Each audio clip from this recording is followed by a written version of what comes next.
Frogs is a scary horror story about a man whose hobby is taxidermy. He catches frogs, stuffs them and frames them on his wall. There was an old man who caught frogs. Every morning, he would go down to the field near his house and squat down on the edge of the pond. Whenever an unsuspecting frog came hopping out of the water, the old man was ready with his net. Before it could leap away, the old man would swipe out with his net, capturing the little creature. Then, he would take a needle out of his pocket and drive it through the little frog's brain, killing it instantly. He put every dead frog he caught into a big glass jar and took them back to his house. When he got home, he would take a sharp knife from the drawer and begin skinning the frogs with great care and patience. Taxidermy was his hobby and stuffing frogs was a painstaking business.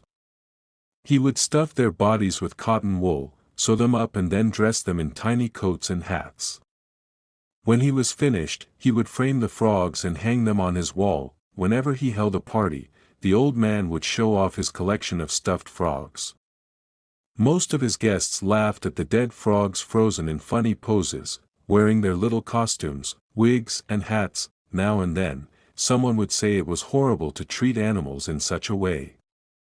Whenever one of his guests complained like that, the old man would just laugh. Early one morning, just before dawn, the old man got out of bed, put on his clothes and set off for the pond. The sky was still dark and in the distance, he could hear the sound of croaking.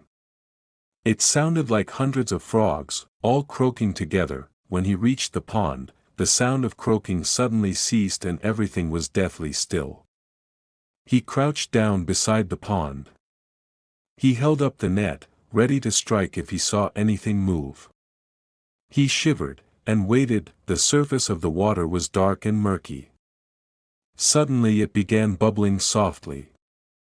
He could smell a horrible stench, like rot or decay. There was a great big bloop, followed by another and another. Big patches of slimy weed were floating to the surface. The whole pond seemed to be bubbling with foul-smelling gases. Then, he heard a dreadful slobbering sound and the noxious fumes overcame him. As he began to lose consciousness, he felt something pull the net out of his hands. He screamed, but there was no one around to hear him. Around noon, a policeman was driving by when he caught sight of something very strange. He saw the old man crouched down on the edge of the pond, sitting very still. The disturbing thing about it was that the old man was completely naked. The policeman immediately pulled over and got out of his car. He climbed over the wall and approached the old man. "Hey! You there! What do you think you're doing?"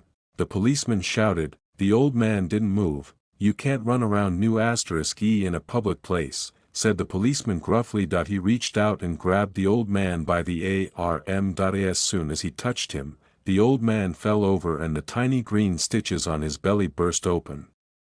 To his horror, the policeman saw that his insides had been stuffed with wet grass, reeds, and water lilies.